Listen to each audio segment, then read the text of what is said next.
All right, so welcome everyone. The post jumpstart period is that middle period where we're all in now trying to make progress or maintain. And it can happen, and I will show you how. So each one of you is familiar with the Jumpstart Challenge, which is the reason why this is going to make a lot more sense. You will feel and see familiar things, but the way we compute some of the details, your understanding of them will help you get to the next level. Okay. So I just want to let you know that the Jumpstart is your foundation. None of the things that we learned during that time necessarily change. For example, you still have to wake up and make sure that you're giving your body nourishment through a good multivitamin. It's still important to take a little bit of fiber in the morning and lemon water, even if you're trying to maintain. It's not only going to be good for losing fat, it will be good for your digestive process. And if you're in the stage of maintaining muscle or gaining muscle, digestion is very important because we have to be able to break down protein, especially if you're still eating fish or any animal products. Digestion is paramount. So all of you know me, I'm acting as your coach. My specialty is lifestyle medicine. I love using nutrition to help people get healthy. My background is in internal medicine, but I am sort of using lifestyle as my primary activity now because it's the most satisfaction I can get from helping people get healthy. So even though these talks are educational, there might be questions that come up that are medical for you. If that's the case, please reach out to your respective doctors. Even if that's me, connect with me separately for a medical question. And, you know, if you have other questions that are related to the program, of course, I will answer them for you here. So some of you had bad habits and you learn how to break them in the Jumpstart. You learn how to establish a blueprint. And we have a couple of healthy habits that we got out of that period that we want to bring forward with us. So we're going to continue the good things that we learned from the Jumpstart, and we're going to strengthen them and add more. So the foundation of the Jumpstart is there. Now let's begin to add the basics. So specific knowledge is what the point of this sharing is. And so everybody who cleansed, just know that if you eat any animal products, that will line the colon. And the #1 reason for colon cancer, which is the most common cancer in the United States, is animal protein eating. So if you can cleanse your colon, make sure it's clean, and, you know, just like instead of having a colonoscopy prep, do a gentle cleanse with fiber, with vegetables, with the liver detox that the kit comes with. Do that once every 4 months, and that will help you, especially if you're still trying to lose fat. Okay, following the cleanse, you remember that the post-cleanse period is extremely important because your lining of the gastrointestinal tract, the lining, becomes very sensitive and very responsive to whatever is introduced to it. So for the two of you who are going through your re-cleanse this week and next week, extremely important to remember that after the cleanse is not the time to cheat. It's the time to implement your follow-up meal plan that we're going to choose today, and make sure that that week following the cleanse is very judiciously managed, because anything you eat after a cleanse will be very well absorbed, and it will be good for you or very bad for you if it's a poor choice. So after the meal, after the cleanse week, we did a fat burning meal plan. This is something that's the Jumpstart, and, you know, I actually, either Elaine or Skip, both of you had the option of redoing the meal plan that was the Jumpstart meal plan, or learning a new meal plan this time around after the cleanse, because there'll be the blueprint for the other meal plans that I can suggest will be available to you. Okay, so that's our foundation. So we learned that morning routine is important, having nutritious food and vitamins, because your food may be the same food every day for a month. That happens, and then the food quality and the soil may not be as diverse as it was before. So make sure that all your micronutrients are refilled.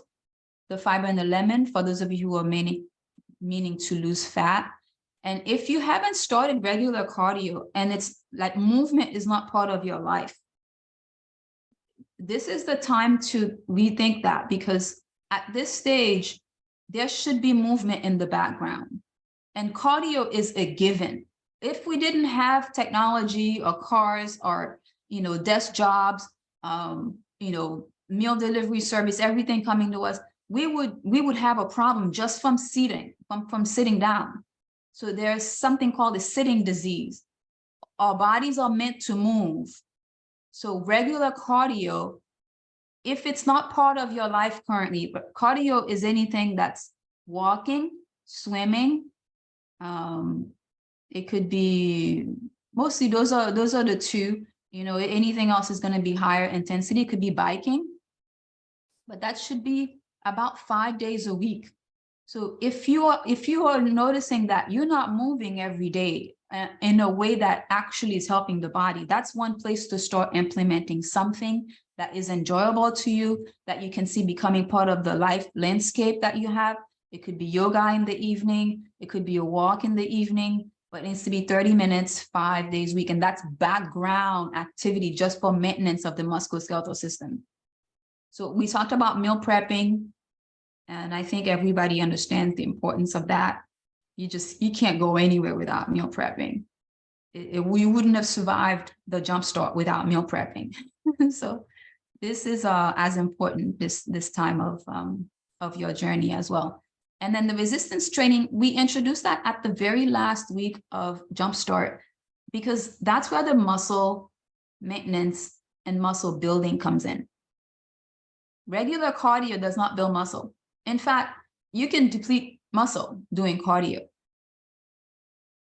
To build a strong musculoskeletal system, in addition to maintaining a cardiac and cardiovascular system that's fit, you need to have both.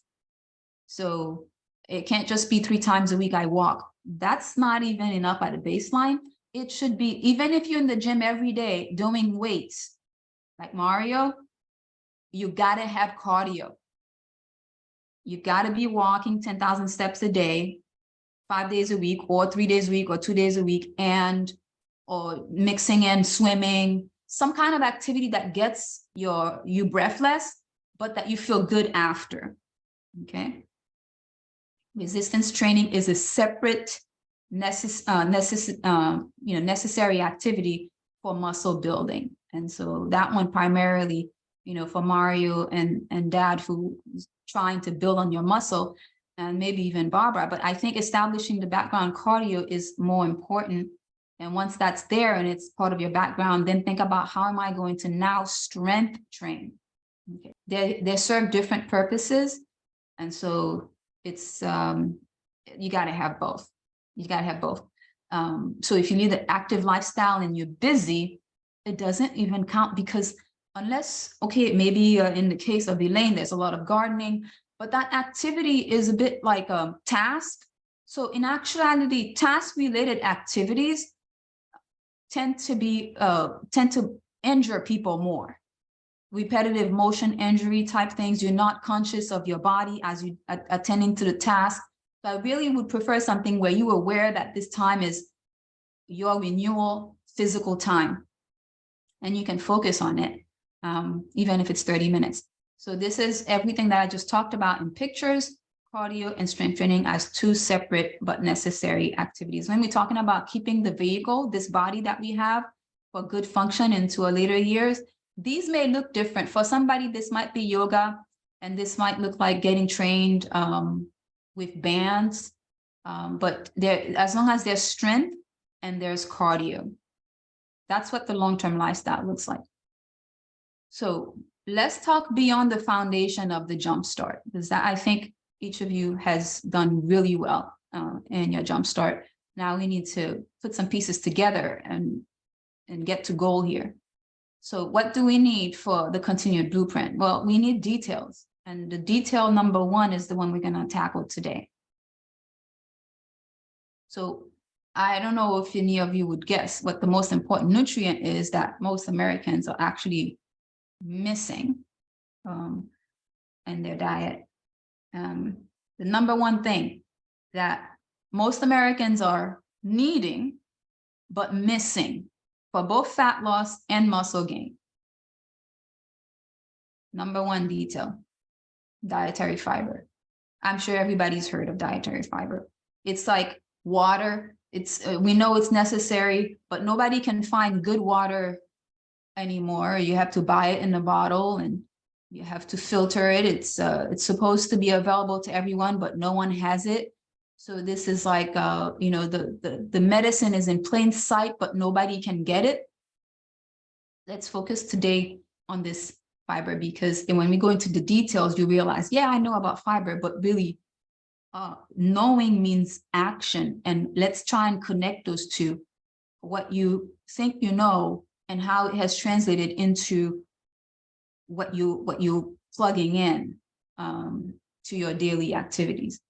So a few things about fiber. It is the most important nutrient. Why? Because your body's populated with microorganisms, the gut microbiome, and they outnumber us and they determine our health, you know, as far as the biological health is concerned. And all they need is fiber. And it's the most lacking nutrient in American diets. So the details. Most people who are eating meat get colon cancer because unfortunately they're not getting cleansed and they're not getting brush. It's almost like a sweeping of their colon with fibrous foods. GI disease, any of those pockets, you know, diverticuli, polyps, all of those develop from local inflammation. Inflammatory cells can change a cell's DNA and begin a cancer. They're both types of fibers that help the gut, the GI tract, and the types of fiber that circulate in our blood, scavenging cholesterol, reducing inflammation.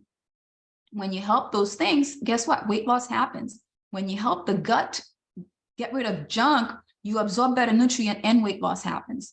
So for the end result of fat loss through loss of, you know, things that you don't need in the body, you need high fiber. Best thing for the gut, best thing for bowel health, best thing for metabolism, metabolic disease, blood sugar, cholesterol, and heart health. So if we stop here and ask people, well, how much fiber are you getting? I guarantee nobody knows. Guarantee you nobody knows. And this is the most important nutrient. So you're going to be different. You're going to know how much fiber you're getting and how much you're supposed to get and how you're supposed to increase it within the meal plan that you have. So the general benefits of fiber include heart cancer prevention. Like I said, colon cancer could be helped a lot with people just doing these types of things. Regulating the blood sugar, we know, because fiber doesn't allow carbohydrates to spike our sugar. So it limits the glycemic escapades, and risk of heart disease decreased by way of lowering cholesterol. And of course, all of that help us to maintain a healthy balance in weight. So let's get at how much people are getting. Or anybody, if anybody has a guess, let me know, but I assume nobody knows, because this is something that everybody knows, but when you ask a question, you realize nobody knows. You just know that it's fiber. So minimum recommended versus optimal intake. So the USDA is there, just like the regular conventional medical system, to tell you how low you can go without dying, okay? They tell you, you better have at least 28, because below that, you kind of have problems. That's the minimum recommended daily value. You better not be there. This is like having a vitamin D of 20. And by now, all of you should know a vitamin D of 20 is dismal. So, well, if it's 28 that's recommended, this is what you're typically getting, usually. And then we'll discover how to track, well, how much did I get yesterday? How much am I supposed to be getting? All of you here today, I can tell you, will be lower than 45. You definitely will be higher than 28, because without your knowledge, the JUMPSTART gets your fiber up, and you know you're taking fiber supplementation. So know your numbers. We're going to learn how to do that. You're going to track a few days and see, where the fiber is coming from, what foods should I be including. And then slowly, as you learn how this works, you're going to titrate your fiber. This is what's going to do the work that you're looking for. If you can get to 45 grams daily, by the time we meet next week, you will have accomplished the goal of this time together, even if it's for one day. Our goal this week is to understand the prime importance of fiber in your journey and learn how to get 45 grams a day. That's 15 grams per meal if you eat 3 meals a day. So we're probably never going to get to 150, which is what, somebody who lives out in the country who's only eating fibrous foods that, that are fruits and vegetables mainly. But we need to get at least to 45 grams. 60 if there's heart disease. Okay. So how do we track it? Some of you might have already started exploring MyFitnessPal. I know technology scares me too. Believe me, I'm not sending you to get confused.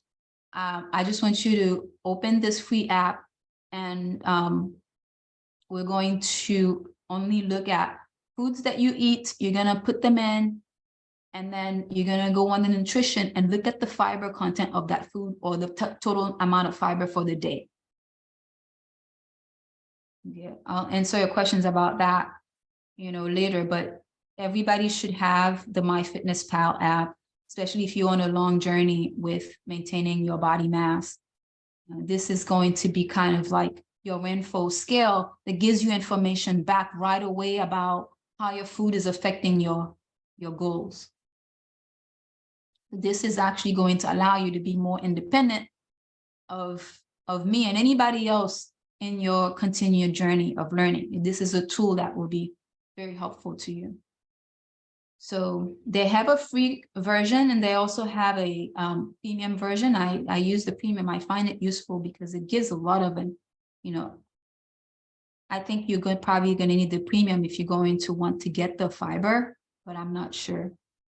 So our aim will be 45 grams daily, 15 grams per meal, or 20 per meal if you can. If there's heart disease, it's going to be 20 per meal. And we're going to choose our meal plans today and keep our fiber supplementation that we already have. Those are 9 grams per serving. And if you have one in the morning and one in the evening, that's 18 grams already. And then we'll find out that fiber is basically nature's food. Everything that comes from a plant has cellulose, or it basically what holds the structure together is the fiber. Whether that's a bean or nut, chia seed, grains, or fruits and vegetables. Okay, so getting into our meal plans. And this is something that I'm going to email to each of you so that you can have a blueprint for your recipes. Okay. Anybody who's looking to lose over 10 pounds, in the short term, should consider the Fat Shredder program, which the meal plan there is designed for 10 pounds weight loss in 14 days. It's not one of these here. So I'm thinking, about Skip and Elaine, but the longer time you have to reach that goal, you have other options. So the rapid result is 2 to 3 pounds per week. A pre-designed meal plan is so important because it allows you not to make as many mistakes, and you know where you stand. I like these because everything is written down. You have boxes to check off, you have recipes, and it's reliable. The Sure and Steady is going to be a little bit less, but still weight loss, 1 to 2 pounds per week. And the Continued Commitment, this is where you've arrived at the weight goal that you have, but you need some ideas on what things to cook that will maintain your weight, but not, not get rid of your progress. So that's what the Continued Commitment is. So maintaining and living at your target that you achieve. So we have tools. You have fruits, you have starches, you have vegetables, you have, for people who love recipes, this is where you can dive into some of the options here. And even beyond these, there are booklets full of other recipes depending on the pathway that you choose that's right for you. Okay, so think about which one might be appropriate, and I'm going to send attachments of all of these to you so you can look through them and choose one. So after the cleanse, for example, you can have a structured plan to follow if you want something different than the original Jumpstart, which you might, because you want to have experience with different meal plans. The body responds nicely. But for Skip, who's done the Jumpstart a while ago, your body would respond to the Jumpstart meal plan again because it's been long enough. You can recycle some meal plans if it's been long. Okay, so Bobby, I think the continued commitment recipes would be really good for you because they have a balanced approach that won't, cause any more weight loss, and we can personalize this one to improve on the muscle component, and that's going to be more next week. But there's recipes there, so there's a lot of resources. Thank you. Yeah. So the fat shredder is, again, the most aggressive of the fat loss meal plans, and it's up to 10 pounds in 2 weeks. I have had people do this on their own. It works best after a cleanse if you follow the directions and stick with it. So this is an option. I don't know how, it depends on how committed and how, hungry you are with wanting to do this. Elaine, this could be a good choice for you. Skip, this could be a good choice post cleanse. So just think about it. You'll have a week to kind of look through the recipes and see if it's something you'd be able to do. And if you need to personalize it, we can do that. Okay. And so what you saw was just some PDFs of the, sample recipes, but there are whole booklets available for each one. So if you like to have variety, it's good. But remember that in a month, the body just needs a certain type of messaging. Keep it consistent, and the body will respond. When you get to maintenance, then you can do a lot more, variety. But within a month, stay consistent until you get to goal, and it'll be better. And I talked about the fat shredder program, 14 days. So if you haven't chosen a meal plan yet, I'd like you to think about which one of these might be appropriate for you. And then once I send the PDFs, you can look through them and decide on one. And then once you start the plan, we're going to look at, okay, what's the fiber content, and am I reaching 45, and how can I reach 45? Okay, so what we're doing here is something called body recomposition. So as we lose fat, we don't want to lose muscle. So there's a strategy to doing that, and the fiber up is going to be one of them, and next week's topic is going to be the other one. And so it is possible to reconfigure an entire system's body in 3 months if you really are strict and you kind of commit to 3 consecutive months. It will be night and day. A lot of people need a break in between. That's okay, but listen, this is your second month essentially of work that is committed post Jumpstart. And so I just wanted to make sure you knew this is the middle month. If some of you are not at goal yet, you would need an additional month to really see things through before there's what's called a maintenance stage. I know, Dad, you're right at the maintenance now, so probably the one who's now in muscle building really without worry about whether you get a little bit of fat here and there. Right. So I just want to let everybody know that what we're doing is the middle month, and that is, it's important to know that it takes a little bit more work, but that middle month is important, and we're going to put up the time that's required into it. So meal plan of your choosing plus a high fiber focus will get you there. Protect the gut. And what has fiber in it? Whichever meal plan you choose, you will see that some of them may have legumes, which are beans. They're very high in fiber.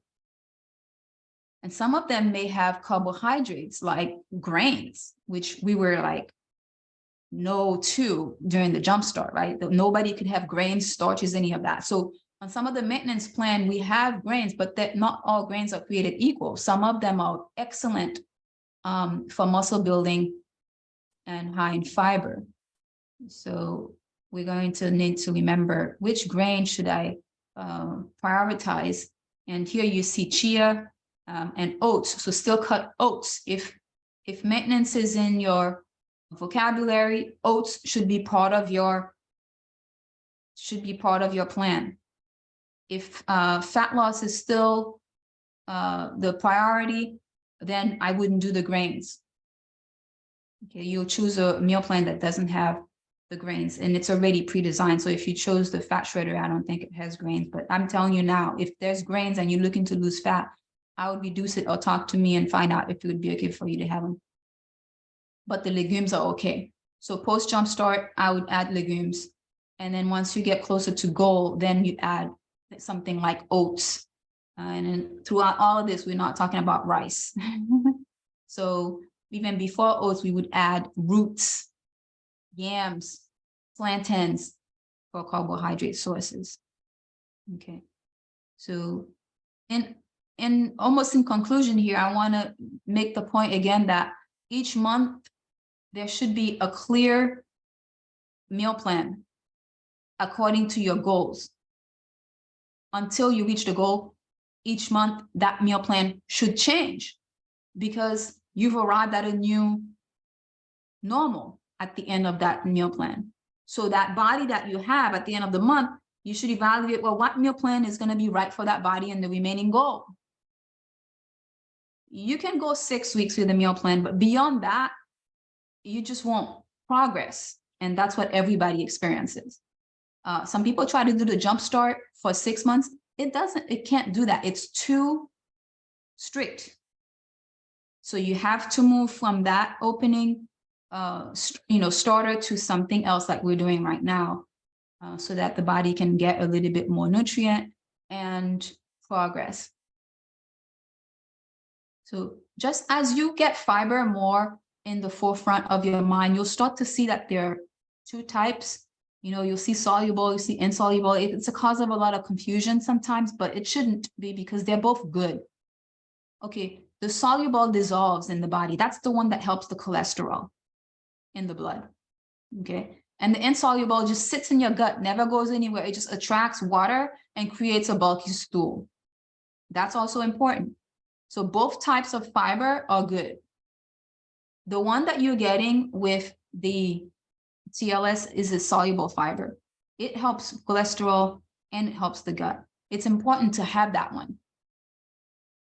Now, some of the ones like psyllium husk, just if they're just husk, it's just going to create a good stool, which is also fine, but it doesn't give you the other benefit. So I always make sure that people have the insoluble and the soluble fiber. Okay. And so you don't have to learn which is which, just if you eat from plants, you will get the fiber that your body needs. And if you supplement, you will make sure that the soluble kind is also in there. The principle of 3 cups of vegetables 3 times a day came about because it helps to provide at least a decent or close to the minimum amount of fiber required for a healthy body. But as you know, it's hard to do that. It's hard to do that in the modern day. Maybe, when we used to live in the country, it was different, and we only had plants, but it's with animal protein, you really need to have 3 cups of vegetables, and that can help with the fiber. And if you don't get there, you can supplement. So most important, can we track the fiber? We're going to talk about that, and I'll answer some questions around the Fitness Pal. And can you get 45 grams daily? Yes. And if some of you have my Fitness Pal and will open it with me, I'll go through how to see where your fiber is, and how to follow when you plug in a food, where to see the daily fiber. Okay, and it's something dynamic. You will start to learn about this over time. So that's it. I want you to choose your meal plans, you know, this week. Start to get familiar with what's in breakfast, what's in lunch, what's in dinner. And then try to plug in the breakfast just for fun into MyFitnessPal and see how much fiber is in there. And then you can plug in your supplement as well and start to see, okay, am I getting 45 a day? So that's it. Week 1 is fiber up. And there's so much more to discuss about fiber, but I just wanted to give you the quick overview and the bolts. And the reason why I focus on one nutrient in 1 week is because things that are seemingly obvious like this often get glazed over, and the knowledge really doesn't get used up. And I wanted to make sure we spent the whole week looking at truly whether we are getting the fiber that we need within our meal plans. And next week, we'll get into the most important macronutrient. I'll let you think about which one that is.